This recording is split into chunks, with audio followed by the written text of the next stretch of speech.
রব্বুল আলামিন আমারে কবে দাওয়াত দিলেন? নবীজি রহমাতুল লিল আলামিনের আমার আল্লাহ মেরাজের দাওয়াত দিলেন। জিবরাইল আমিনের পাঠাইলেন, বোরাক দিয়া পাঠাইলেন। আল্লাহ আমারে আবার কখন দাওয়াত দিল আমি তো বুঝলাম না। মুসলমানের নামাজের আগে আজান হয়নি? জোরে বলেন হয়নি? প্রত্যেকটা আজান প্রত্যেকটা মুমিন ইমানদারের জন্য আল্লাহর পক্ষ থেকে মেরাজের দাওয়াত। সুবহানাল্লাহ। এমনিতে দেখা হওয়া আর মেরাজ হওয়া এক জিনিস নয়। মেরাজের জন্য দাওয়াত শর্ত। রব্বুল ইজ্জত বলেন, বান্দারে দিনে 5 বার আমার সাথে মেরাজের জন্য তোরে দাওয়াত দিছি। আল্লাহু আকবার। দিনে 5 বার দাওয়াত দিছি। যখন আসলা নামাজে দাঁড়াইলাম, মেরাজে ঢুকে গেলা। শোনো, আমার হাবিবের আমি দাওয়াত দিছি। আমি আমার হাবিবের বিভিন্ন জায়গা সফর করাইছি। তারপর আমার হাবিবের আমি আল্লাহর দিদার দিয়ে ধন্য করেছি। তুমিও যদি আমার দাওয়াত পায়া নামাজে আসো, নামাজে থাকা অবস্থায় তোমার মধ্যে এমন তাকওয়া তৈরি করে দিব, চাইলে জান্নাত, চাইলে জাহান্নাম, চাইলে আমার তামাম সৃষ্টি জগৎ সফর করতে পারবা। অবশেষে আমি আল্লাহর সঙ্গে দিদার করে নিজেকে ধন্য করতে পারবা। আমার হাবিব রহমাতুল লিল আলামিন যখন মেরাজে এসেছেন, আমি আমার হাবিবুল্লাহরে খালি ফিরে দেই নাই, উম্মতের জন্য ইশার নামাজ দিছি। সুবহানাল্লাহ। কি দিছে? কি দিছে? উম্মতের জন্য ইশার নামাজ দিয়েছি। শোনো, এখানেই শেষ নয় রে বান্দা, এখানেই শেষ নয়। আমার হাবিবুল্লাহ যখন আমার আরশে আজিমে কদম মোবারক রাখবেন, কদম মোবারক রাখার পূর্বে আমার হাবিব নিজের কদম মোবারকের দিকে তাকায় দেখেন, জুতা মোবারক নিয়েই চলে আসছেন। সুবহানাল্লাহ। জুতা মোবারক খোলার জন্য আমার হাবিবুল্লাহ ইতস্তবোধ করতেছেন, পড়েই যাব না খুলেই যাব, খুললে কোথায় রাখবো? আমি তো আরশে আজিমের দরজায়। সঙ্গে সঙ্গে আমার আল্লাহ ডাক দিলেন, হুজুর নবী গো, জুতা মোবারক লইয়া আরশে আজিমে প্রবেশ করেন। আপনার জুতা মোবারকের ধুলি মোবারক পাওয়ার জন্য আমার আরশ সৃষ্টির পর থেকে অপেক্ষায় আছে। সুবহান। নবী আমার রহমাতুল লিল আলামিন বলেন, সুযোগ পাওয়া গেছে, সুযোগ পাওয়া গেছে। আল্লাহ ডাকলেন, নবী এখন আর ভিতরেও যায় না, সংকোচ বোধ করে না। রব্বুল ইজ্জত বলেন, হাবিব নবী গো, ভিতরে চলে আসলেই তো ভালো হইতো। আমার নবী বলেন, আল্লাহ আপনার আরশের আমি যদি আমার জুতার ধুলা দেই, আপনি ওয়াদা করেন আমার উম্মতের কি দিবেন? জোরে কন্যা সুবহানাল্লাহ। আল্লাহ বলেন, হাবিব ও রহমাতুল লিল আলামিন, আপনি আমার মেহমান, আমি আপনার মেজবান। মেহমানের ধর্ম হইল মেহমান চাইবে, মেজবানের ধর্ম হইল মেজবান দিবে। ইয়া রাসূলুল্লাহ, আপনার কদম মোবারকের জুতা মোবারকের ধুলি মোবারক আমার আরশে আজিমের দেন। আমি রব্বুল ইজ্জত কদমের, আপনার কদম মোবারকের জুতা মোবারকের ধুলি মোবারক আমার আরশে আজিমকে যদি নসিব করেন, তার বিনিময়ে আপনার উম্মতের জন্য কি চান আপনি বলেন, বলেন, বলেন। আমার নবী কয়, রব্বুল আলামিন আমার উম্মতের হাসরের ময়দানে যখন দাঁড়াবে, একটা গাছের ডাল থাকবে না, একটা গাছের পাতা থাকবে না, একটা গাছ থাকবে না, একটা গাছের ছায়াও থাকবে না। সূর্য মাথার অর্ধ হাত উপরে চলে আসবে, সূর্যের 12টা মুখ খুলে দিবে। আমার উম্মত কিয়ামতের ময়দানে অনেক মানুষের মাথার মগজ টকবক টকবক করে ফুটবে, গাল মুখ চেহারা বায়া বায়া মাথার মগজগুলি পড়বে। কত উম্মত নিজের ঘামে নিজে সাঁতার কাটবো, কত উম্মত চিৎকার দিবে, হায় হতাশ করবে, পেরেশান হইয়া দৌড়াদৌড়ি করবে। ও রব্বুল ইজ্জত ওই দিন সূর্যের তাপ থেকে রক্ষা করার জন্য আপনার আরশের ছায়া আমার উম্মতের দিবেননি। আল্লাহু আকবার। আমার উম্মতের আপনার আরশে আজিম মোবারকের ছায়া দিবেননি। আল্লাহ বলেন, হুজুর আপনার ফরিয়াদ মঞ্জুর, আপনার উম্মতের জন্য আরশে আজিমের ছায়া আমি রব্বুল আলামিন দান করব। এই স্পিকারের সাউন্ড আরো পাতলা করো, সুন্দর করো, যথেষ্ট হচ্ছে না। মুআজ্জাজ মুকাররম নবী মেরাজে গেলেন, নামাজ আনলেন, মেরাজে গেলেন, উম্মতের জন্য আরশের ছায়ার ব্যবস্থা করলেন। এবার নবীজি দুনিয়ায় আসলে সাহাবায়ে কেরামকে বলেন, সাহাবীরা আল্লাহ বলছে আমার উম্মতেরে হাসরের ময়দানে আরশে আজিমের ছায়ায় জায়গা দিবে। হুজুর তারা কারা? এ বাইরে সাউন্ড দাও, আরো দাও, মাইক চালাইতে বসত বেটা। বাইরের সাউন্ড এখান থেকে পাওয়া যাইতে হবে, এখান থেকে পাওয়া যাইতে হবে বাইরের সাউন্ড। মাইকের থেকে গলার আওয়াজ যদি বেশি হয় তাহলে মাইক দিয়ে লাভ কি? এমনি তো যেতাম না, মাইক ভালো আছে, সেট আপ সুন্দর আছে, তো কমাইয়া রাখছে বুদ্ধি করিয়া, জমা রাখছে। আচ্ছা আচ্ছা, হ্যাঁ স্পিকার কি চলতে আছে?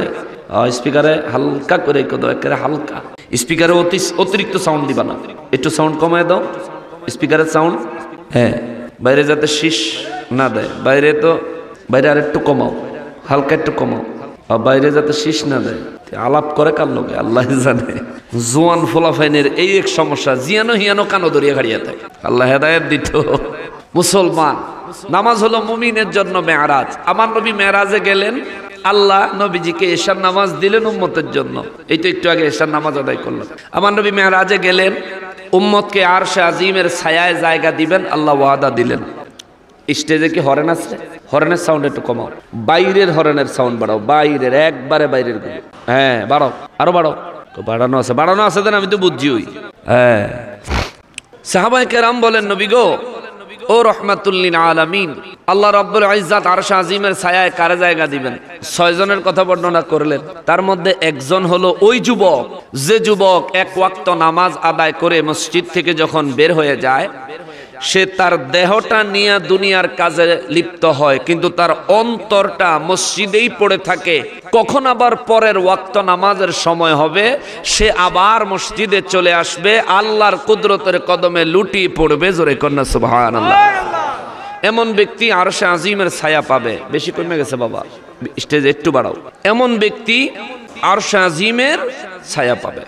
মুসলমানেরা রে, আমার পেয়ারা নবীর উম্মতিরা রে, নামাজের মধ্যে দাঁড়াইলে মুমিন আল্লাহর মেরাজ পাবেন। মেরাজের মধ্যে এই জন্য আমার নবী কয়, উম্মতরে আমি নবী মেরাজে গেলাম, আল্লাহর কাছে যা চাইলাম আল্লাহ তা দিলেন, যা চাই নাই আল্লাহ তাও দিছেন। যেমন উম্মতের জন্য এশার নামাজ, উম্মতের জন্য আরশে আজিমের ছায়া মোবারক। আমি নবী ফিরে আসার সময় আল্লাহ আমার ইলমের একটা চাদর দিছে, ইলমের চাদর, ইলমের চাদর। সুবহানাল্লাহ বলে, ইলমের চাদর আল্লাহ আমারে দিয়া বলছেন, হাবিব এই চাদরটা আপনার যারে মন চায় তারে দিয়েন। আল্লাহু আকবার। ইলমের চাদর আল্লাহ আমারে দিয়া বলছেন, হাবিব আপনার যারে মন চায় তারে দিয়েন। আমি নবী রহমাতুল লিল আলামিন চাদর নিয়ে আসলাম। সাহাবীরা সবাই আকাঙ্ক্ষায় আছে, আমারে দিবে, আমারে দিবে, আমারে দিবে। কিন্তু ম্যাক্সিমাম সাহাবীর ধারণা নবীজি সবথেকে বেশি আবু বকর সিদ্দিক রাদিয়াল্লাহু তাআলা আনহুরে ভালোবাসেন। আমার নবী বোধহয় আবু বকর সিদ্দিক রাদিয়াল্লাহু তাআলা আনহুরে ইলমের চাদর মোবারক দান করে দিবেন। আমার দয়াল নবী রহমাতুল লিল আলামিন সাহাবায়ে কেরামদেরকে বলেন, সাহাবীরা রে, আপনাদের মনে কি চলতেছে আমি নবী জানি। জোরে কোন সুবহানাল্লাহ। উম্মতের মনে কি চলে নবী জানেনি? জানেনি? আসলে জানেনি? আমার নবী রহমাতুল লিল আলামিন উম্মতের মনে কি চলে শুধু তাই জানে তা না। আদম নবী থেকে শুরু করে কিয়ামত পর্যন্ত যত মানুষ আসছে, যত মানুষ আসবে, এই সমস্ত মানুষের সমস্ত কাজের ব্যাপারে রাজ সাক্ষী, প্রধান সাক্ষী আমার নবীজিরে বানাইছে আমার আল্লাহ। চিৎকার দিয়া কোন সুবহানাল্লাহ। হুজুর দলিল কোথায়? দলিল নিবেন? আয়েন সূরা নিসার 41 নম্বর আয়াত, সূরা নিসার 41 নম্বর আয়াতে কারিমা রব্বুল ইজ্জাত আমার নূর নবীজিরে বলেন, নবী গো, ও দয়ার নবীজি জগৎবাসীরে বলেন, বিসমিল্লাহির রহমানির রহিম فكيف إذا جئنا من كل أمة بشهيد وجئنا بك على هؤلاء شهيدا চিৎকার দিয়া বলেন সুবহানাল্লাহ। কার কথা? কার কথা? কোরআন শরীফ সূরা নিসা আয়াত নাম্বার 41, আয়াত নাম্বার কথা কর না কা? কষ্ট হইতেছে? আমার কথা বুঝতেছেন তো? অসুবিধা হচ্ছে না তো? তাহলে বুঝছেন, কিছু জিনিস এমন দিয়া যাবো যেটা আজীবনের জন্য অ্যান্টিবায়োটিক, কিছু জিনিস এমন দিয়ে যাব যেগুলো আজীবনের জন্য অ্যান্টিবায়োটিক। আমাদের দেশে হুজুররা নবী ইলমে গায়েব জানেন না, ভবিষ্যতের খবর জানেন না, বিভিন্ন কথাবার্তা আমার নবীজির বিরুদ্ধে, নবীজির ইজ্জতকে খাটো করার জন্য বলে কি বলে না? জোরে বলেন, বলে কি বলে না? ওই মৌলবী শব্দ কথার জবাবগুলি যদি আল্লাহর কোরআন দিয়ে দেওয়া যায়, তাইলে আর কোনোদিন নবীর বিরুদ্ধে উল্টা কথা বলার সাহস পাবে? সে দলিলগুলো দিয়ে যায়, মনে রাখবেন। সূরার নাম সূরা নিসা, সূরার নাম সূরা নিসা, আয়াত নাম্বার 41, আয়াত নাম্বার 41। রব্বুল আলামিন বলেন, فكيف إذا جئنا من كل أمة بشهيد নবী গো, ওই দিন কেমন হবে? ওই দিন কেমন হবে? সাহাবায়ে কেরাম বলেন, নবী গো কোন দিন? আমার নবী বলেন, কিয়ামতের দিন। সুবহানাল্লাহ কোন? আল্লাহ আমার নবীরে কয়, ফাকাইফা ইযা জিনা মিন কুল্লি উম্মাতিন বিশাহিদিন। হুজুর ওই দিন কেমন হইব? ওই দিন কেমন হইব যেই দিন সমস্ত উম্মতের ব্যাপারে তাদের নবীদের থেকে আমি আল্লাহ সাক্ষী গ্রহণ করব। জোরে কোন সুবহানাল্লাহ। বাবারে বুইজা থাকলে জবাব দিবেন, আদম নবীর ইন্তেকালের পরে আদম নবীর উম্মত ছিল না, কথা কয় না? ছিল না। মুসা নবীর ইন্তেকালের পরে ওনার উম্মত কি ছিল না? ঈসা নবীর ইন্তেকালের পরে ওনার উম্মত কি ছিল না? ইব্রাহিম নবীর ইন্তেকালের পরে ওনার উম্মত কি ছিল না? কথা কন্যাকা ছিল কি ছিল না? ইব্রাহিম নবী, মুসা নবী, ঈসা নবী, আদম নবী, আল্লাহ কয় সমস্ত নবীদের থেকে তাদের উম্মতদের ব্যাপারে আমি আল্লাহ যেদিন সাক্ষী গ্রহণ করব, সেই দিন কি অবস্থা হবে, কেমন হবে, কেমন হবে?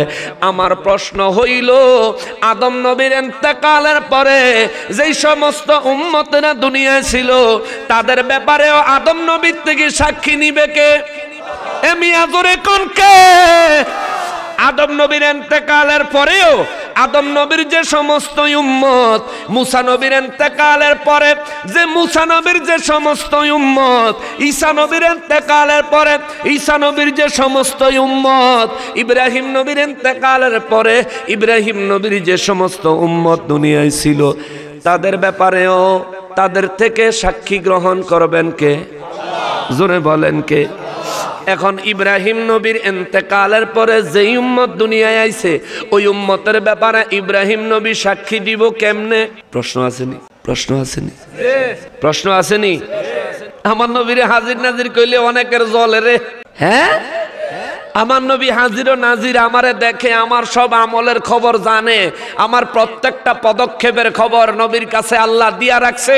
এই কথা শুনলে, এই কথা বললে কিছু দুশ্মনের রাসূল আছে, পায়জামা গরম হয়ে যায়, ঠিক কিনা বলেন? এই বেয়াদবের দলেরা শোন, রব্বুল আলামিন বলেন, মুসা নবীর ইন্তেকালের পরে তার যে উম্মতেরা ছিল তাদের ব্যাপারে সাক্ষী দিবে মুসা নবী। ইব্রাহিম নবীর ইন্তেকালের পরে ইব্রাহিম নবীর যে উম্মত দুনিয়ায় ছিল তাদের ব্যাপারে সাক্ষী দিবে ইব্রাহিম নবী। সমস্ত নবীরা হায়াতে থাকা অবস্থায় যে উম্মত ছিল তাদের ব্যাপারেও তারা সাক্ষী দিবে। তাদের ইন্তেকালের পরেও যে উম্মতেরা দুনিয়ায় ছিল তাদের ব্যাপারে হাসরের ময়দানে তারা সাক্ষী দিবে। আল্লাহ বুঝাইয়া দিল, আদম নবী, মুসা নবী, ঈসা নবী, ইব্রাহিম নবী, সমস্ত নবীরা জাহিরি ভাবে ইন্তেকাল করলে উম্মতের ব্যাপারে সব নবীরা উম্মতের সমস্ত আমলের সময় তাদের কাছে হাজির ও নাজির। কথা বলেন ঠিক কিনা? নারে তাকবীর, আল্লাহু আকবার, নারে ইরসালাত, ইয়া রাসূলুল্লাহ, নবী ওলি দুশমনেরা হুঁশিয়ার, হযরত মাওলানা হাসান রহমান হুসাইন সাহেব জিন্দাবাদ, জিন্দাবাদ। কষ্ট হচ্ছে আপনাদের? আর একটু বাড়াস না বাবা, কষ্ট হয়। হ্যাঁ, একটু সাউন্ড দেস না বাবা, জিন্দিগি কেরাবেরা করিয়া লাইছ তুই। আর একটা মাহফিল আছে দে, নাহলে তোর কত কন্যাই ঠিক করিয়া লাইলাম ঘর। মজা করে কইলাম আর কি।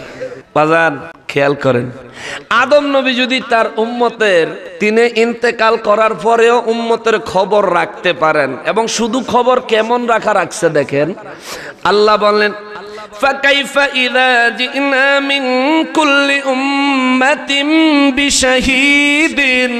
নবী গো কেমন হবে ওই দিন যেদিন সমস্ত নবীর উম্মতের ব্যাপারে নবীরা সাক্ষী দিবে। নবীদের কাছ থেকে আমি আল্লাহ সাক্ষী গ্রহণ করব। ও মুসলমান রে, তাইলে বোঝা গেল আদম নবী জাহিরি ভাবে ইন্তেকাল করলেও হাকিকতে উম্মতের আমল দেখে। উম্মত কি করে দেখে, জানে শুনে সাক্ষীকে দিতে পারে। সাক্ষী দিতে পারে কে? যে ব্যক্তির মধ্যে তিনটা গুণ আছে। কয়টা? তিনটা। কয়টা গুণ? যে ব্যক্তির মধ্যে তিনটা গুণ আছে ওই ব্যক্তি সাক্ষী দিতে পারে। হুজুর তিনটা গুণ কি কি? এক নম্বরে যে ব্যক্তি ঘটনার সময় ঘটনাস্থলে উপস্থিত থাকে। দুই নম্বরে যে ব্যক্তি ঘটনা নিজের চোখে দেখে। তিন নম্বরে যে ব্যক্তি ঘটনা নিজের কানে শোনে। এই তিন গুণ যার মধ্যে বিদ্যমান তারে কয় সাক্ষী। তার সাক্ষীর উপর কোর্টে বিচার হয়, সমাজে পঞ্চায়েতে বিচার হয়, চেয়ারম্যানের কাছে বিচার হয়। ঠিক কিনা বলেন? এই ব্যক্তি হলেন প্রধান সাক্ষী। আল্লাহ বলেন, নবী গো কেমন হবে ওই দিন যেই দিন মিন কুল্লি উম্মাতিন, কুল্লি উম্মাতিন সমস্ত উম্মতের ব্যাপারে, একদম স্পষ্ট ভাষা আল্লাহ বলতেছে, মিন কুল্লি উম্মাতিন সমস্ত উম্মতের ব্যাপারে বিশাহীদিন আমি আল্লাহ সাক্ষী গ্রহণ করব। সব নবীরা তাদের উম্মতদের ব্যাপারে সাক্ষী দিবে। আদম নবী যদি তার উম্মতের ব্যাপারে সাক্ষীদাতা হয়, ইব্রাহিম নবী, মুসা নবী, ঈসা নবী যদি তার উম্মতের ব্যাপারে সাক্ষীদাতা হয়, আমার নবী কি আমাদের ব্যাপারে সাক্ষী দিতে পারবে কি পারবে না? জোরে বলতে হবে, পারবে কি পারবে না? যারা বলে নবী হাজির নাজির না, তাদের জন্য সূরা নিসার 41 নম্বর আয়াতের দলিল হলো শুধু আমার নবী না, আদম নবী হাজির ও নাজির, মুসা নবী হাজির ও নাজির, ঈসা নবী হাজির ও নাজির, ইব্রাহিম নবী হাজির ও নাজির। 1,24,000 পয়গম্বরের সমস্ত পয়গম্বররা হাজির ও নাজির। কার দেওয়া ক্ষমতায়? যারা বলতে হবে কার দেওয়া ক্ষমতায়? যারা আমার নবীর হাজির ও নাজিরকে অস্বীকার করে, আমরা বুঝতে পারলাম তারা হয়তো মূর্খ নয়তো ইহুদিদের দালাল। হয়তো মূর্খ নয়তো ইহুদিদের দালাল, খ্রিস্টানদের দালাল। তুমি যদি না জানো সূরা নিসার 41 নম্বর আয়াতের তাফসীর দেখো। আসো, রব্বুল ইজ্জত আরো মজা কইরা কয় দেখেন। আমরা অনেক সময় মজা করে কেমন হইতো যদি দুইজনে দোকানও মনে করেন নবীর নূর লইয়া লাগছেন। এক্সাম্পল, দুইজনে লাগছেন যে নূরের পক্ষে, হ্যাঁ চিন্তা করতেছেন নকশবন্দি হুজুর যদি আজকে এনো থাকতো কেমন হইতো। হ্যাঁ আজকে কেমন হইতো তার? নকশবন্দি স্টেজেই হুজুরে ছাড়ে না, তারা তো আজ খাইছিল, মানে কেমন হইতো, কেমন হবে। এটা কিন্তু বড় আশার থেকে বলা হয়, আনন্দ চিত্তে বলা হয়, অত্যন্ত বড় আশার আভাস দেওয়া হয়। আল্লাহ আমার নবীজিরে কয়, নবী গো, আহা ও নবী, ফাকাইফা ইযা জিনা মিন কুল্লি উম্মাতিন বিশাহীদিন। কেমন হবে ওই দিন যেদিন সমস্ত উম্মতদের ব্যাপারে তাদের নবীদের থেকে আমি আল্লাহ সাক্ষী গ্রহণ করব। আল্লাহ এই কথাটা এত মজা করে অত্যন্ত আবেগের আভাস দিয়ে কেন বললেন জানেন? আল্লাহ বললেন সব উম্মতেরা কিয়ামতের ময়দানে আশ্চর্য হয়ে যাবে। অনেক উম্মত তো এমনও অভিযোগ করব, আল্লাহ এই আমার ব্যাপারে যে আমার নবী সাক্ষী দেয়, আমি যে সময় আসিলাম হে সময় তো এই নবী আসিল না, উনি তো এন্তেকাল হয়ে গেছে গা, তাহলে আমার ব্যাপারে ওনার সাক্ষী এটা কেমন, ব্যাপারটা কেমন? নাউজুবিল্লাহ কর। হাসরের ময়দানে এই কথা কইয়া বল। এখানে কি হইতেছে এই জায়গা প্যান্ডেলের বাইরে? এন কি জোলা বত্তে আছে কেন? এখানে কে এন কি খাওয়া দাওয়া? হ্যাঁ, খানা প্যাকেট করলে তারা তো চিৎকার করে কেন? এখানে কারে দিছে দায়িত্ব? খানা প্যাকেট করতে কি চিল্লাপাল্লা করার লাগে নাকি? চুপ করিয়ে না প্যাকেট করবি বেড়া, আওয়াজ করিস না। আরে এই মাহফিলের একেবারে এরকম কাছে এই খানা দানা প্যাকেট ফুকেট এই ঝামেলা, খাওনের ঝামেলা মাহফিলের কাছে রাখলেই মাহফিল শেষ, বরবাদ হয়ে যায়। যারা আছেন আল্লাহর হস্তে কথা কইেন না। সময় অল্প, সাইড টকিং হইলে কথা আরো বলতে পারতাম না, কথা হয়ে গেছে লম্বা। কথা কইছিলাম ছোট্ট করে, কথা কম, সময় কম। মুসলমানের আরে আমার পেয়ারা নবীর উম্মতের আরে রব্বুল ইজ্জত বলেন নবী গো কেমন হবে ওই দিন যেই দিন আমি রব্বুল আলামিন সমস্ত নবীদের থেকে তাদের উম্মতদের ব্যাপারে সাক্ষী গ্রহণ করব। সাখানা বন্ধ, কথা কন বন্ধ, ফান খাওয়ান বন্ধ, ডাইনে বামে লড়ন ছড়ন বন্ধ, রোবটের মতো বইয়া থাকবেন, কেউ নড়বেন না। খবরদার খবরদার, ধৈর্যের একটা সীমা আছে, ধৈর্যের একটা সীমা আছে। একদম সবর, চুপ করে রোবটের মতো বয়ে থাকবেন, কোনো আলাপ নাই। পরে বাজ্যা সব আলাপ করবেন।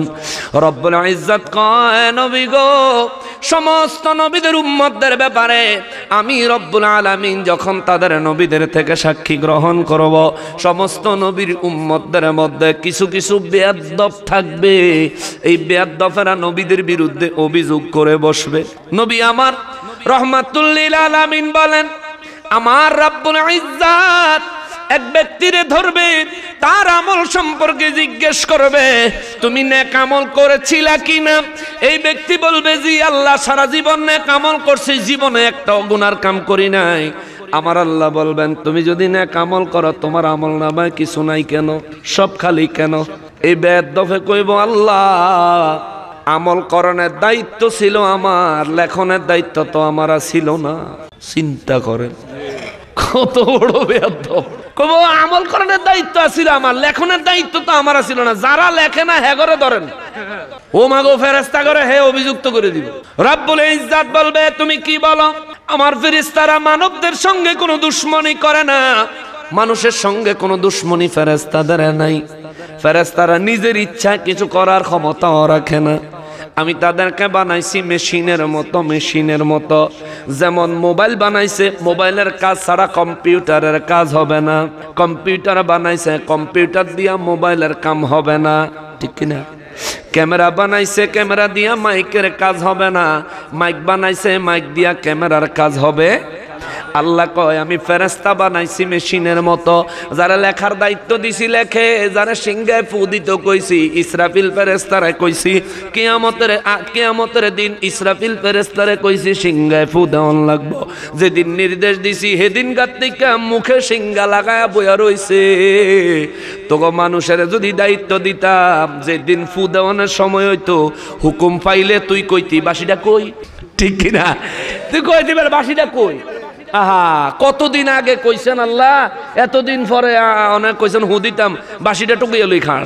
অথচ রব্বুল ইজ্জত বলেন ইসরাফিল ফেরেশতারে কিয়ামতের জন্য বাসি ফু দেওয়ার দায়িত্ব দিছি। ইসরাফিল ফেরেশতা বাসিটা হাতে নিয়ে বসে নাই, মুখের সঙ্গে লাগায়া বসে আছে। নির্দেশ দেওয়া মাত্র ফু দিব। আজরাইল ফেরেশতারে দায়িত্ব দিছি জান কবজা করার। ঘুম নাই, নিদ্রা নাই, খাওয়া নাই, ওয়াশরুমের কোনো ব্যাপার নাই, 24 ঘন্টা মানুষের জান কবজার কাজে ব্যস্ত। মিকাইল ফেরেশতারে দিছি বৃষ্টি বর্ষণের। মিকাইল ফেরেশতা বৃষ্টির সঙ্গেই থাকে, বৃষ্টি যেখানে আমি নির্দেশ দেই সেখানে বর্ষণ করে। তোমার দুই কাঁধে দুইজন ফেরেশতা দিছি। এই ফেরেশতারা, এই দুই কাঁধের ফেরেশতারা নেক আমল এবং গুনার কাজ লিখবে। অতএব ওনারা অন্য কোনো কাজ করে নাই, অন্য কোনো কাজ করে নাই। তুমি যদি নেক আমল করতা তাইলে ফেরেশতারা অবশ্যই লিখতো। এই বেয়াদবে কইব আল্লাহ আমি করছি, ফেরেশতা লেখে নাই। জোরে কর। রব্বুল ইজ্জত কইব বেয়াদবের সাহস দেখো, ঠিক আছে তুমি নেক আমল করছো কি করো নাই, তোমার শরীরই সাক্ষী দিব। সে হতভম্ব হইয়া যাইব, শরীর আবার কেমনে সাক্ষী দেয়? কথা তো মুখ দিয়া কইমু, শরীর আবার কেমনে সাক্ষী দেয়? আমার আল্লাহ কুদরতি ভাবে তার মুখ বন্ধ করে দিবে। আমাকে দিয়ে হেঁটে হেঁটে কখনোই মসজিদে যায় নাই। এই ব্যক্তি যা যা দাবি করছে তার গোটা শরীরের অঙ্গ প্রত্যঙ্গগুলি তার বিরুদ্ধে সাক্ষী দেওয়া শুরু করলে রব্বুল ইজ্জত তার হাত, তার পা, অঙ্গ প্রত্যঙ্গের জবানগুলি বন্ধ কইরা দিয়া আল্লাহ জিজ্ঞেস করব, কিরে তুই কইলি ইবাদত করছত, ফেরেশতারা লেখে নাই? তোর হাত পা নিজের শরীর অঙ্গ প্রত্যঙ্গ তারা দি কয় তুই বেলে ইবাদত করস নাই, তাইলে তোর এত বড় সাহস কেমনে হইল আমার সামনে মিথ্যা কথা বলার মতো? আমি হলাম রব্বে কাহার জুল জালাল ওয়াল ইকরাম, আমার সামনে মিথ্যা কথা কেমনে কইলি? এই বেয়াদবে কইব, আল্লাহ আমার হাত পা যে সত্যিকারের সাক্ষী দিছে তার কোনো প্রমাণ আছে নি? জোরে কর না।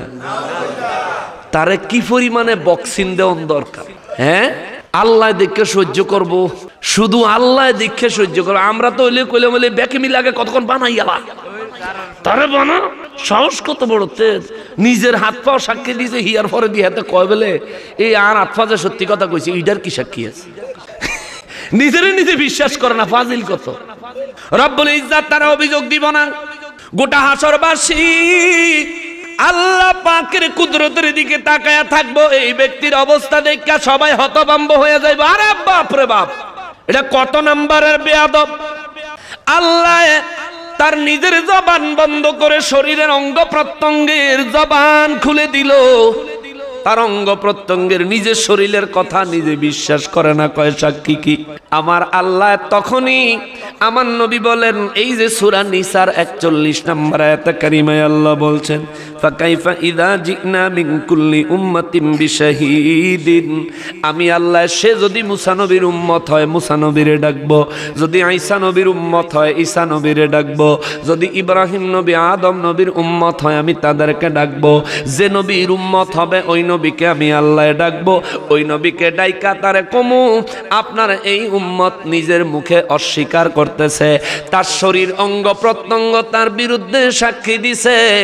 আপনি বলেন এই ব্যক্তি কি আমল করেছে, ইবাদত করেছে, ঈমান আনছে, আমি আল্লাহকে মানছে, আপনি রসুলকে মেনেছিল কিনা, আপনারা যে আমি নবী হিসাবে পাঠাইছি আপনার নবুয়ত মোবারক মানছিল কিনা, এই মানুষটা আপনি সাক্ষী দেন।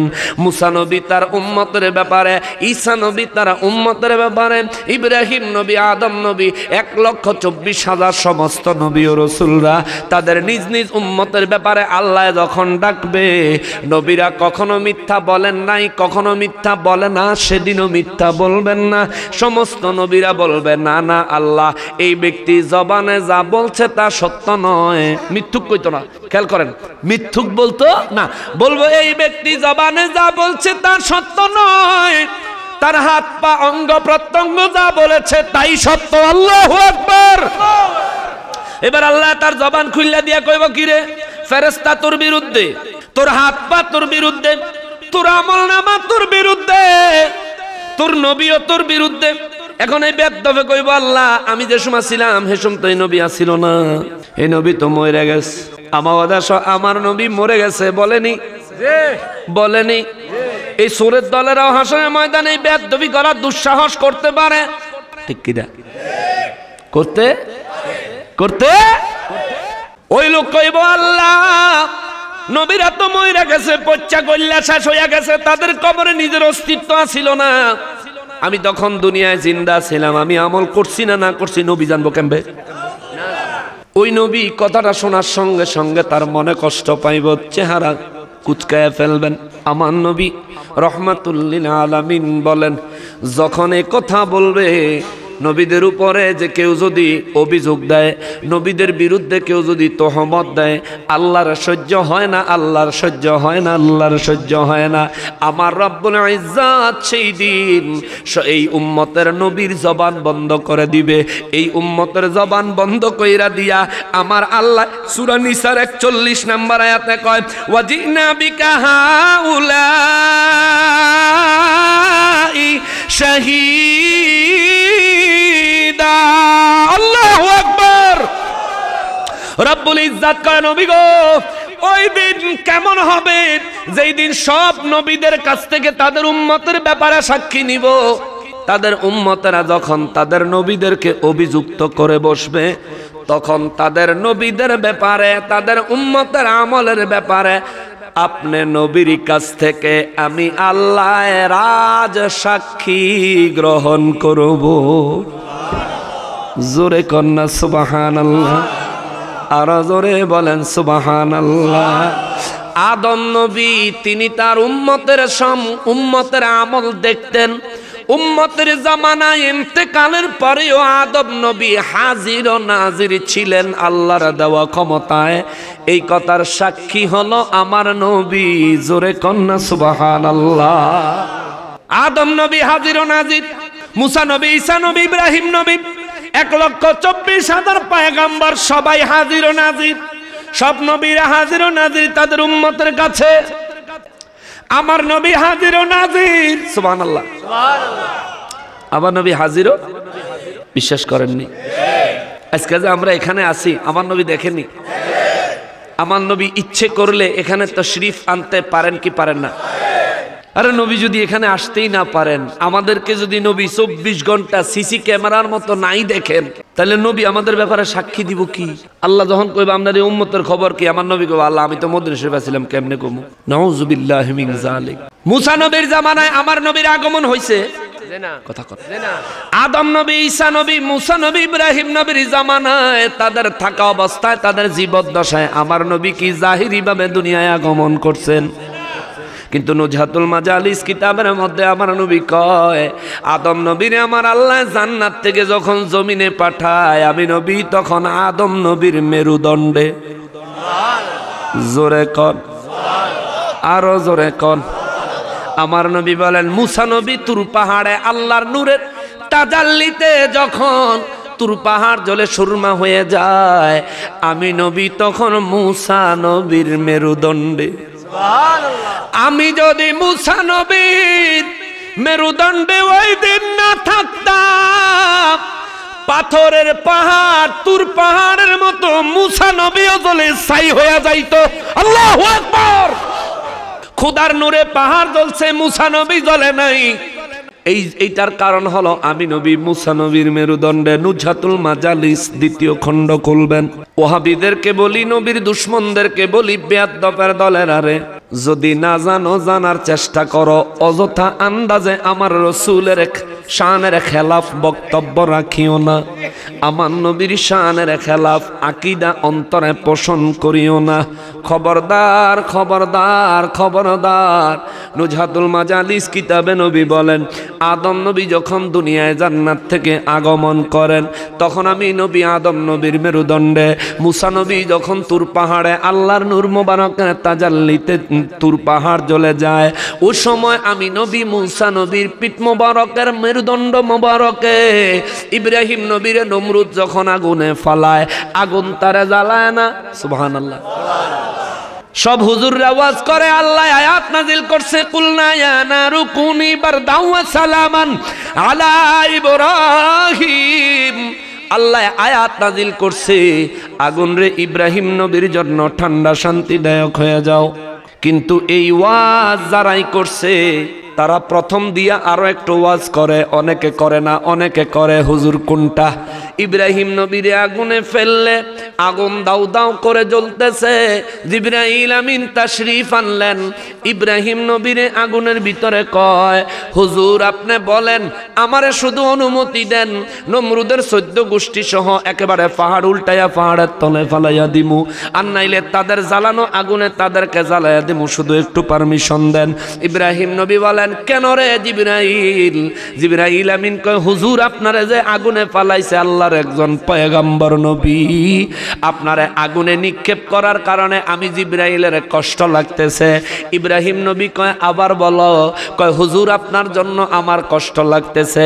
ইব্রাহিম নবী কয়, আবার বলো। কয়, হুজুর আপনার জন্য আমার কষ্ট লাগতেছে। ইব্রাহিম নবী কয়, আমারে দেখা তোমার কষ্ট লাগে, কারণ তোমার সঙ্গে আমার একটা ওহী আদান প্রদানের সম্পর্ক আছে, কিন্তু যে আল্লাহ আমারে বানাইছে সৃষ্টিকর্তা, ওই আল্লাহর কি মায়া লাগে না? জোরে কন্যা সুবহানাল্লাহ। তোমার মায়ার জন্য যদি আমারে সাহায্য করতে চাও, তোমার মায়ার জন্য যদি আমারে সাহায্য করতে তোমার ইচ্ছে হয়, আল্লাহর মায়া যদি লাগে, আল্লাহ তো আমারে সাহায্য করব। আর যদি আল্লাহর মায়া না লাগে, আমি জ্বল্লা যাই, আমার কোনো আপত্তি নাই, কারণ আমি বেঁচে থাকা জরুরি নয়, আল্লাহর সন্তুষ্ট হওয়াটাই জরুরি। এই যে কথাগুলি বলতেছেন, আগুনের ভিতরে না বাইরে? আগুনের ভিতরে না বাইরে? আপনি যদি চুলার ভিতরে হাত দেন, কয় ঘন্টা পরে জ্বলা শুরু হইব? সাথে সাথে না, 1 সেকেন্ডও দেরি করবো না। কিন্তু ইব্রাহিম নবীরে নমরুদে আগুনে ফালায়, জিবরাইল আমিন তাশরীফ আনে, ইব্রাহিম নবীর সঙ্গে বাক বিতণ্ডা হয়, বক্তব্য হচ্ছে, কালাম হচ্ছে, কথা হচ্ছে। এই যে সময়টা যাইতেছে, এই সময়ের মধ্যেও ইব্রাহিম নবীর একটা পশম জ্বলে নাই। এরপরে জিবরাইল আমিন আগুন থেকে বের হইয়া সিদরাতুল মুনতাহায় যায়, কয়, মালিক, আপনার ইব্রাহিম আপনার সাহায্যের আশায় নমরুদের আগুনের ভিতরে। আল্লাহ কয়, যাও হিনিয়া যাও, আগুনের বলো, কুলনা ইয়া নারু কুনি বারদাও ওয়া সালামান আলা ইব্রাহিম। এরে আগুন, ইব্রাহিম নবীর জন্য ঠান্ডা শান্তিদায়ক হয়ে যাও। সুবহানাল্লাহ। এখন আমাদের শীত, কাপড় খুললা রাখলে কি শান্তি হইবে না অশান্তি হইব? আবার গরমের সময় এতগুলো কাপড় ফিন্দা রাখলে কি শান্তি হইবে না অশান্তি হইব? অর্থাৎ যতটুকু দরকার, যতটুকুতে আরাম লাগে। এ আগুন ইব্রাহিম নবীর জন্য জ্বালানোর উপকরণ না, তুমি শান্তিদায়ক হয়ে যাও। আমার নবী রাহমাতুল লিল আলামিন নুজহাতুল মাজালিস কিতাবে বয়ান করেন, উম্মতেরা রে, আরে উম্মত, জিবরাইল আমিন ইব্রাহিম নবীর সাথে যখন কথা কয়, তখনও তো ইব্রাহিম নবী আগুনের ভিতরে জ্বলল না কেন? তখনও তো আল্লাহর নির্দেশ আসে নাই, তখনও আল্লাহ আগুনের নির্দেশ দেয় নাই, জ্বালাইস না, ঠান্ডা শান্তিদায়ক হয়ে যাও, এ নির্দেশ তখনও আসে নাই। কিন্তু তখনও পর্যন্ত ইব্রাহিম নবীর একটা পশম মোবারক পর্যন্ত আগুন জ্বালায় নাই। কারণ কি? সাহাবায়ে কেরাম বলেন, আল্লাহু ওয়া রাসূলুহু আলামু, আল্লাহ এবং তার রাসূলই ভালো জানেন।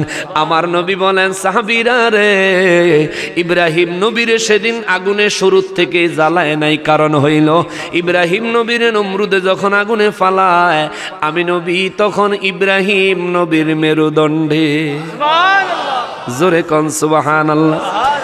নূরে আগুন জ্বালাইয়া দিতে পারে, কিন্তু আগুনে নূর জ্বালাইতে পারে না। আল্লাহু আকবার। এই জন্য রব্বুল আলামিন সূরা নিসার 41 নম্বর আয়াতে কারিমায় কয়, কেমন হবে ওই দিন যেদিন সমস্ত উম্মতের ব্যাপারে তাদের নবীদের থেকে সাক্ষী নিব, নবীদের সাক্ষীর ব্যাপারে উম্মতেরা যখন আল্লাহর দরবারে অভিযোগ তুলবে, সন্দেহের তীর যখন তুলবে, নবীদেরকেই যখন অভিযুক্ত কইরা ফালাইব, আমার রব্বুল ইজ্জত বলেন, ওয়াজিনা বিকা আলা হাউলাই শাহীদা। সমস্ত নবীদের ব্যাপারে, সমস্ত উম্মতের ব্যাপারে, সমস্ত সৃষ্টির ব্যাপারে আপনি নবীর কাছ থেকে আমি আল্লাহর সাক্ষী গ্রহণ করব। জোরে বলেন সুবহানাল্লাহ। এইবার ওই বেদবে যখন কইব, আমি যখন জিন্দা ছিলাম আমার নবী তখন জিন্দা ছিল না, মইরা ফচ্চা গল্লা শেষ হইয়া গেছে। নাউজুবিল্লাহ। তাহলে আমি কি করছি আমার নবী কেমনে বলবো? সে যদি আমার পক্ষে আমার বিপক্ষে সাক্ষী দেয়, এটা কেমনে যথেষ্ট হবে? আল্লাহ তার জবানটা আবার বন্ধ করে দিবে। এবার আমার নবীজিনে আল্লাহ ডাক দিয়ে কইব, হাবিব ও রাহমাতুল লিল আলামিন, দয়া করে বলে দেন মুসা নবী তার উম্মতের ব্যাপারে, ঈসা নবী, ইব্রাহিম নবী, আদম নবী, অন্য যত নবীরা আছে এই নবীরা তাদের উম্মতদের ব্যাপারে কি সঠিক বলছে নাকি তারা উম্মত সঠিক বলছে? আমার নবী রাহমাতুল লিল আলামিন আল্লাহর প্রশংসা করে আল্লাহর দরবারে নিজের স্টেটমেন্ট দিবেন, জবানবন্দি দিবেন, নবী বক্তব্য দিবেন। আল্লাহ সমস্ত নবীরা মিথ্যা থেকে পুত পবিত্র, সব নবীরা ফেরেশতারা তার আমলনামা তার অঙ্গ প্রত্যঙ্গ ঠিক বলেছে। এই ব্যক্তি জবানে দুনিয়ার থেকেও জঘন্যভাবে আপনার সামনে মিথ্যা বলতেছে। জোরে বলেন নাউজুবিল্লাহ। এখন এই বেয়াদবে মনে মনে একটা প্রশ্ন রাখবো, কিন্তু বাহির থেকে মান্না নিব, কেননা সে দেখেছে গোটা হাসরের ময়দানে আমার নবীর হাতে আল্লাহর প্রশংসার পতাকা। সমস্ত নবী এবং রাসূলেরা আমার নবীর কদম মোবারকের নিচে জমায়েত হয়েছে। দেখবো সব নবীর মর্যাদা এই নবীর কদমের নিচে। এ নবী আমার বিরুদ্ধে সাক্ষী দিছে। আমি যদি বলি এই নবী আমার আমল দেখছে, তার প্রমাণ কি? আমি যখন জিন্দা ছিলাম তখন তো এই নবী আসেই নাই। যদি এই কথা আল্লাহরে কই, তাইলে তো কিলাইয়া ভূত বানাইয়া লাইব, এক্ষুনি জাহান্নামে নিক্ষেপ করে দিবে। কিন্তু তার মনে মনে কি চলে আল্লাহ জানবনি। আল্লাহ তার জবানটা খুইলা দিয়া কইব, কি কইতে চাস ক্লিয়ার কইরা ক। বহুত তামাশা করছস, হাসরের ময়দানে আত্মপক্ষ সমর্থন করার সুযোগ তুলে দিছি, যার কারণে আমার নবীদেরকে পর্যন্ত তুই কটাক্ষ করেছিস, বিভ্রান্ত করে ফেলেছিস। আমার নবীদের উপর পর্যন্ত তুই অভিযোগ দায়ের করেছিস, যে অভিযোগ ভিত্তিহীন, পরিপূর্ণ ভিত্তিহীন। বল তোর অন্তরে কোন কথা আছে বলে দে। এই লোকটা বলবে আল্লাহ আর কোনো কথা নাই। আল্লাহ বলবেন বল কি কথা আছে? কইব আল্লাহর কোনো কথা নাই। আল্লাহ বলবে তুমি কি মনে করেছো তোমার অন্তরে কি চলতেছে আমি বুঝি বেখবর? আমি বুঝি বেখবর? না না না, আমি বেখবর না। তোমার অন্তরে চলতেছে আমার হাবিবুল্লাহ যে সাক্ষী দিছে তা যে সত্য, তার সাক্ষী কে আছে? আমার হাবিবুল্লাহ তোমার নবীর জামানায় তোমার জীবদ্দশায় জমিনে আগমন করেন নাই, কিন্তু তোমার বিপক্ষে আমার হাবিবুল্লাহ সাক্ষী দিলেন। আমার হাবিবুল্লাহর সাক্ষীটা সত্য, তার কি সাক্ষী আছে? তোর মনের মধ্যে তো এই প্রশ্নটাই ঘুরতেছে। এমন প্রশ্নের উত্তরে আমি আল্লাহ তোরে অগ্রিম জবাব দিয়া দে, আমার হাবিবুল্লাহ সত্যি বলছে। আর এই ব্যাপারে সাক্ষী হইলাম আমি স্বয়ং আল্লাহ। আল্লাহু আকবার।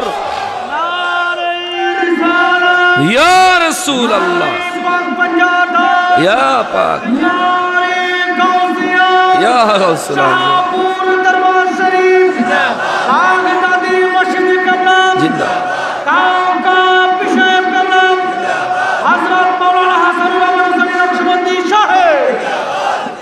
মুসলমানের ও মুসলমান, আমার নূর নবী রাহমাতুল লিল আলামিন সাক্ষী দেওয়ার পরে আল্লাহ যখন নিজের নবীর সাক্ষী হয়ে যাবে, আয় হায় রে, ও আমার রসুলের শান।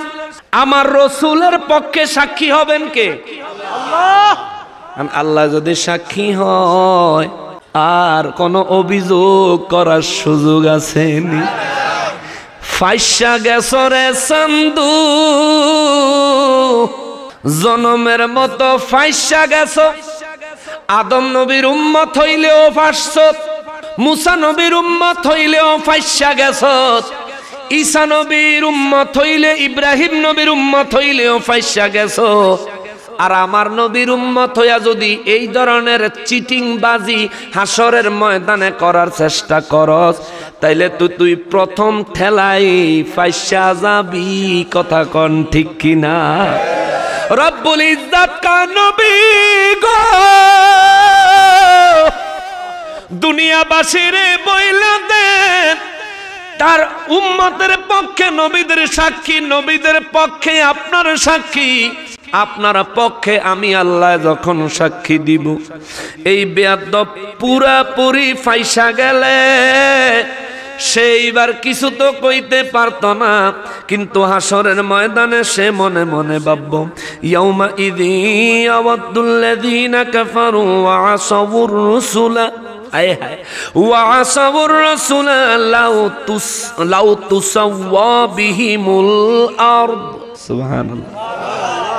এই বেয়াদবে তখন মনে মনে কামনা করব আয় হায় রে,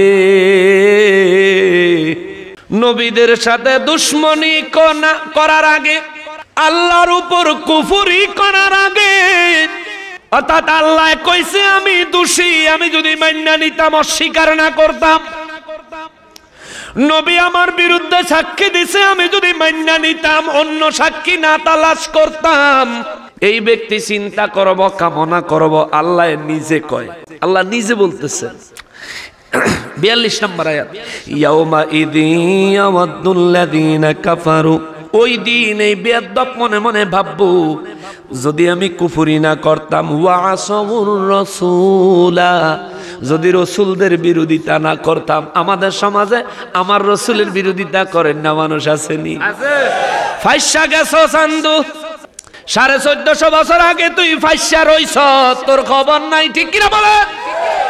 1450 বছর আগে তুই ফাইসা রইছ, তোর খবর নাই, তুই লাফাইতে আছ, তোর শরীর মোটা, তোর শরীরে অনেক শক্তি, তোর দল অনেক বড়, নেতা খেতার সাথে তোমার ভালো সুসম্পর্ক, তুমি চাইলেই সমাজে প্রভাকাণ্ডা করতে পারো, ক্ষমতার বাহাদুরি দেখায়া সুন্নিয়তকে ধামাচাপা দিয়া আল্লাহর ওলিদের বিরোধিতা কইরা ওয়াহাবিয়ত জাহির করার চেষ্টা করো। নবী মইরা গেছে, পচে গেছে, গইলে গেছে কইতে চাও, নবী হাজির নাজির না বলতে চাও, তোমার ব্যাপারে নবী খবর রাখে না বলতে চাও, তোমার নবী দেখে না বলতে চাও, তোমার আমল সম্পর্কে নবী জানে না তুমি বলতে চাও।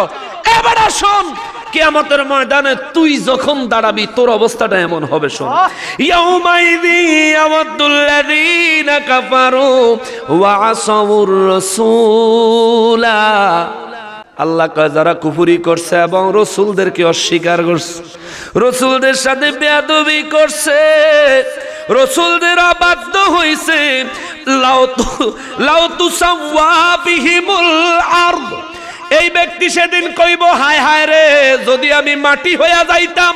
আল্লাহু আকবার। হায় হায় রে, এই বিচারের সম্মুখীন হওয়ার আগে আমি যদি মাটি হইয়া যাইতাম। দেখছেন নি, হেতে মাহফিল আইয়া না, হিয়ানো মাটির ভিতরে ঘর বানায়, গলাটা সুন্দর আছে, মাটির ভিতরে হবে ঘর। আল্লাহ কয় সে কি বললাও, যদি তুসাওয়া বিহিমুল আরদ, আমি যদি মাটির সাথে মিশা যাইতাম, আমি যদি মাটি হয়ে যাইতাম, আশরাফুল মাখলুকাত মানুষ না হইয়া আমি যদি মাটি হয়ে যাইতাম, তবুও তো ভালো আছিল। আমার বিরুদ্ধে আমার আমলনামার অভিযোগ, আমার বিরুদ্ধে আমার ফেরেশতাদের অভিযোগ, আমার বিরুদ্ধে আমার নিজের অঙ্গ প্রত্যঙ্গের অভিযোগ, আমার বিরুদ্ধে আমার নবীর অভিযোগ, আমার বিরুদ্ধে আখিরি নবীর অভিযোগ, আমার বিরুদ্ধে স্বয়ং আল্লাহর অভিযোগ, আমারে আর কে বাঁচাইব? হায় হায়, আমি যদি মাটি হয়ে যাইতাম, আমি যদি মাটিতে মিশে যাইতাম, হায় আফসোস, হায় আফসোস করবে শুধু সেদিন। মুসলমানের আরে ও মুসলমান, আমার রব্বুল আলামিন বলেন, নবী গো নবী তাদেরকে বলেন তারা যত চেষ্টাই করুক না কেন, ওয়ালা ইয়াকতুমুনাল্লাহ হাদিসা, তারা যত চেষ্টাই করুক না কেন কোন কথা গোপন করতে পারবে? পারবে? জোরে কন্যা পারবে? কোন কথাই গোপন করতে পারবেন? পারবেন না? একজন থাকলে হাত বাড়ান যে হুজুর আমি গোপন করলাম। দুনিয়ার 2 নম্বরই করেন না, গোপন করেন না, মানুষ আসেনি? হ্যাঁ আসেনিও। বিচারকের 5,000 টাকা দিলে কয় যা তোর পক্ষে কমু, আরেকজন আইয়া 10,000 দিছে, উল্টা পক্ষ কত দিছে? সুদ ঘুষ দিছেনি আমার লগে দিয়া, এ সুদ ঘুষ দিছেনি সাবজেক্টে আছে না, সুদ আর ঘুষ। বিচারকের বিচারে লেগে যাইবেন, 5,000 দিয়েছে, যা ধরেন আপনারা দিলাম 5,000, আর পক্ষে কথা কই এরকম এক বিচারক মাতবরে 5,000 দিছে, হেতে তো আশায় আছে মাতবরে হেতার পক্ষে কইব। অহন বিচারে যায় মাতবরে উল্টা পক্ষে কইতে আছে, হেতে কয় কয় আপনারে 5 দিলাম তবু আপনি আর বিরুদ্ধে কথা কন, কয় কিত্তা আমার যেন 10-এ গুতায়। তুই হাসানা দিছ তারা তো 10-এ গুতায়, তুই হন কিত্তাম। এই স্বভাব আসেনি আমাকে। সুদ খাইতেছেন, শোনেন আজকে ওয়াজ করছি সূরা নিসার 41 নম্বর আয়াত 42 নম্বর আয়াত, মনে থাকবো? মনে থাকবো? এই আয়াত কেন আনলাম? আপনি দুনিয়াত নামাজ পড়েন না, শীতের লেগে কম্বলের ভিতরে ঢুকে হইতে রইছেন, ঠান্ডা পানি দিয়ে উযু করেন না, কিয়ামতের ময়দানে আপনার আমার প্রথম প্রশ্ন হবে নামাজের কি খবর। আউয়ালু মা ইউহাসাবু বিহিল আবদু ইয়াউমাল কিয়ামাতিস সালাহ। সেদিন পারবেন নি আল্লাহরে কইতেন, বলে হসিত না পড়িয়া পড়ছি বলতে পারবেন? আমল নামাত নাই কইতে পারবেন নি? বলে হ্যাঁ আমি পড়ছি, এত লেহানাকা বলতে পারবেন? বাঁচার কোনো সুযোগ? যেই মুহূর্তে আপনি অস্বীকার করবেন হাত পা আপনার বিরুদ্ধে কইব, হাত পার সাক্ষী না মানবেন আপনার নবী আপনার বিরুদ্ধে কইব, নবীর সাক্ষী না মানবেন আমার নবী আপনার বিরুদ্ধে কথা বলবো। আপনার নবী বলতে আমাদের নবী তো আখিরি নবী, নূর নবী, তাইলে আমাদের ব্যাপারে আমাদের হাত পায়ের সাক্ষী অস্বীকার করার সাথে সাথে আমাদের নবীকে ডাকা হবে, ইয়া রাসূলুল্লাহ আপনি বলেন আপনার এই উম্মতের খবর কি? আমার নবী কইব আল্লাহ সে নাফরমান ছিল। ইমান না থাকলে এই কথা কইব। আর যদি সামান্যটুকু ইমান লইয়াও কবরে যাইতে পারেন রে বাপ, আমার নবী কইব রব্বি হাবিলি উম্মতি, আল্লাহ এটা আমার উম্মত, আমলনামাটা আমার কাছে দিয়ে দেন না। সুবহানাল্লাহ, আল্লাহ অভিযোগ পত্রটা আমার কাছে দিয়ে দেন না। আপনি ওয়াদা দিছেন হাসরের ময়দানে আমারে বেইজ্জতি করতেন না। আল্লাহ রব্বি হাবিলি উম্মতি, এটা আমার উম্মত, আপনি একেবারে দায় দাবি মুক্ত কইরা তার আমলনামাটা আমার কাছে দিয়ে দেন না। আল্লাহ দিয়ে দিবেন নবীজির কাছে। সুবহানাল্লাহ, আমার নবীজি বলবেন আল্লাহ এটা আমার উম্মত তো, জি আল্লাহ অনেক নামাজ কাজা করছে, অনেক রোজা কাজা গেছে, আল্লাহ তার কি মাফ করে দেওয়া যায় না? আল্লাহ কইব হাবিব আমি দুনিয়ায় কোরআনের কারীমে আয়াত নাজিল করছি, এক ওয়াক্ত নামাজ ইচ্ছাকৃত কাজা করলে 80 হোক বা জাহান্নামের আগুনে জ্বালাবো 2,88,00,000 বছর। হুজুর আমার হুকুমটার কি হবে? সুবহানাল্লাহ, আমি মাফ করে দিব হুজুর। আপনি বলছেন তো মাফ করে দিব, কিন্তু হুজুর আমি যে বলছি আমার কথাটার কি হবে? আমার নবী কইব আল্লাহ আপনার কথাও থাক, আমার উম্মতেরও মাফ করেন। আমার উম্মতের যে কয় ওয়াক্ত নামাজ কাজা গেছে অনিচ্ছাকৃত, ইচ্ছায় না অনিচ্ছাকৃত যেই কয় ওয়াক্ত নামাজ কাজা গেছে, আল্লাহ আমার নামাজ থেকে যত ওয়াক্ত নামাজ তার আমল নামায় দিলে তার নামাজের ঘাটতি পূরণ হয়, আল্লাহ আমার নামাজ আমার উম্মতের আমল নামায় দেন, আপনার অভিযোগ তুইলা নেন, তারে জান্নাতি বানান। ওই নবীর বিরুদ্ধে কথা কও যদি ঈমান থাকে, যদি আর ঈমান না থাকলে সারা জীবন নামাজ পড়বেন, ওই যে বলছি মরিচিকার মতো ইবাদত করবেন জান্নাতের আশায়, কিন্তু অবশেষে কবরে গিয়ে দেখবেন আমল নামাজ সাদা ফাঁকা, কিচ্ছু অবশিষ্ট। নবীজি বলছেন কোন ব্যক্তি যদি হারাম কোন খাদ্য খায় কিংবা হারাম পয়সায় খাবার কিনে খায়, একবার হারাম খাদ্য শরীরে ঢুকলে 40 দিন আল্লাহর কোন ইবাদত কবুল হয় না। নাউজুবিল্লাহ বলে, জোরে কর নাউজুবিল্লাহ। 40 দিন পর্যন্ত আল্লাহর কোন ইবাদত কবুল হয় না যে ব্যক্তি একবার কোন হারাম খাদ্য খায়। এবার বলেন সুদের টাকা হালাল না হারাম? এই সুদের টাকা দিয়া যেই খাবার কিনলেন এটা হালাল না হারাম? এই হারাম যে খাইলেন আপনার শরীরের মধ্যে ঢুকলো হারাম না হালাল? কি ঢুকলো?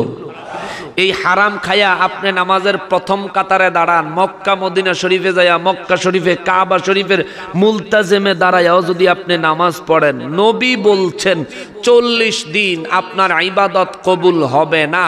কাবার মুলতাজিমে নামাজ পড়লেও আপনার ইবাদত কবুল হবে, গ্যারান্টি আছে?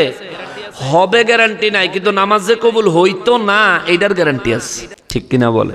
সেজন্য সুদ খায়েন না। ঘুষ অপরাধ। নবী বলেন সুদ এবং ঘুষের ব্যাপারে, যে নিজে সুদ খায়, যে সুদ দেয়, ইচ্ছা করে যাতে সুদ দেয়, সুদ খায় এবং সুদ দেয়, এবং সুদের ব্যাপারে যারা সাক্ষী থাকে, এই তিনও পক্ষ জাহান্নামী। সাহাবায়ে কেরামকে নবীজি জান্নাতের সার্টিফিকেট দিয়ে গেছেন, সুদখোরের নবী জাহান্নামের সার্টিফিকেট দিয়ে গেছে। নবী যাদেরকে জান্নাতের সার্টিফিকেট দিয়েছেন তাদের ঠিকানা জান্নাত না জাহান্নাম? জোরে বলেন। তারা জান্নাতে যাবেন এই কথায় কোনো সন্দেহ আছে? জোরে বলেন, সন্দেহ আছে? তো নবী জান্নাতি বললে যদি জান্নাতি হয়ে যায়, নবী জাহান্নামী বলছে, তার উপায় আছে? তার উপায় আছে? তবে একটা উপায় আছে, এখনো সময় আছে, আপনি তওবা করেন। আপনার জন্য এখনো তওবার দরজাটা খোলা রে বাবা, তওবা করেন, চেঞ্জ হয়ে যান। খবরদার সুদ নিয়েন না। আর যারা প্রয়োজন নাই তবু সুদের উপরে ঋণ নেন, আপনাদেরকেও সাবধান করি, আপনিও সমান অপরাধী। ৭৩টার বেশি সুদের গুনাহ আছে, ৭৩-এরও বেশি সুদের গুনাহ আছে।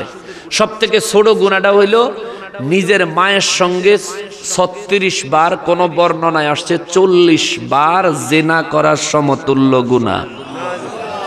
সুদের ১ দিরহামে ১ টাকায় সবচেয়ে ছোট গুনাহ এটা। এটা যদি সবচেয়ে ছোট গুনাহ হয় তাহলে বড়গুলির কি অবস্থা একটু চিন্তা করেন। এটা ওয়াজ করন লাগে না, যে বিবেকবান তার চিন্তায় চলে আসে। আল্লাহ কয় যারা জ্ঞানী তারা বুঝতে পারবা। বারবার কোরআন শরীফে কইছে ইন কুনতুম তা'লামুন, যদি তোমরা জ্ঞানী হও তাহলে বুঝবা। ঘুষের ব্যাপারে একই সিদ্ধান্ত। তবে যে ব্যক্তি, কিছু মানুষের জন্য সুদে টাকা লেনদেন করা জায়েজ, নেওয়া জায়েজ। কারা? যাদেরকে নিজের পরিবার, নিজের আত্মীয়, নিজের পাড়া প্রতিবেশীর কেউ সুদ ছাড়া কোনো ঋণ দেয় না, এই ব্যক্তি ঋণ ছাড়া এই মুহূর্তে জীবন মরণের প্রশ্নে পড়ে গেছে, এমন পরিস্থিতির মোকাবেলায় যে পড়বে, এমন ব্যক্তির জন্য যেইটুকু ঋণ না নিলে তার জীবন বাঁচত না, এইটুকু ঋণ সুদে গ্রহণ করা জায়েজ। কিন্তু যে তারে সুদের ঋণ দিল তার উপরে ডাবল মামলা। তুমি কেন তারে এমনে সাহায্য করলা না, তুমি কেন তারে সুদে দিলা, ডাবল মামলার আসামি। কর্জে হাসানা দিবেন। কর্জে হাসানা কারে বলে? নেক নিয়তে ধার দিবেন, ঋণ দিবেন। বন্ধ করে দেন না বাবা। নেক নিয়তে ঋণ দিবেন, নিয়ত নেক হতে হবে, সলিড হতে হবে, ঋণ দিবেন। তবে আমাগো দেশও ঋণ দেওয়ার থেকে ঋণ নেওয়ারই সিটার বেশি, ঠিক কিনা বলেন? নিতে পারলে হেতে জমিদার, তার কাছে ফাওনাদার টাকা চাইলে, মামলা করলে কোর্ট কাছারি পর্যন্ত যাওন লাগে, তবু হাতে টেয়া দিতে চায় না, ঠিক কিনা বলেন? আপনি ঋণ গ্রহণ করনেওয়ালা যদি ভালো হয়ে যাইতেন, ঋণ দেনেওয়ালাও আপনার জন্য এহসান করত। নিবেন, সময় মতো দিয়ে দিবেন। সময় মতো জোগাড় করতে পারেন নাই, আগের থেকে জানাইবেন, ভাই চাচা আমি তো বলছিলাম আপনারে দিমু, আমি তো জোগাড় করতে পারি নাই, মনে হয় না তারিখ অনুযায়ী জোগাড় হবে, আর কিছুদিন সময় দেন। কোনো মানুষ যদি কোনো মানুষের কাছে গিয়ে এইভাবে সময় চায়, কোনো মানুষ কি তার উপর জুলুম করবে? কোনো মানুষ তো তার উপরে জুলুম করবে। নীতি অবলম্বন করবেন, নীতি বজায় রাখবেন, সুদ ঘুষ থেকে বেঁচে থাকবেন। আল্লাহ তৌফিক দান করেন। আমিন কইতেন না? ও মা গো, একজন আমিন কইলো খালি, এন্দি আর কেউ আমিন কইলো না। জোরে কোন আমিন। কি অবস্থা, হায় হায় হায়। তাহলে তো দেখা যায় এই গ্রামও সুদে বাইসা গেছে সব। হ্যাঁ, আফসুস আফসুস। শোনেন, এতদিন সুদের কারবার করতেন, আজকে ওয়াজ শোনার পরে কালকার থেকে যদি এটা ছাইড়া দেন, তওবা করেন, আল্লাহ আপনারে অতীতের গুনাহ মাফ করে দিবে। এতদিন সুদে নিতেন, কালকার থেকে যদি নিয়ত করেন, আল্লাহ রে যে কয়টা ঋণ আছে এই কয়টা দিয়া, এই কয়টা দিয়া, এরপরে আল্লাহ তওবা করতেছি, আর জীবনে কোনোদিন এই কাম করুম না, আল্লাহর কাছে যদি তওবা করেন আর কথা যদি ঠিক রাখেন, আপনারও আল্লাহ মাফ করে দিবে। জোরে কোন সুবহানাল্লাহ। আগামী ২৭ তারিখ আপনাদেরকে একটা দাওয়াত দেই। আগামী ২৭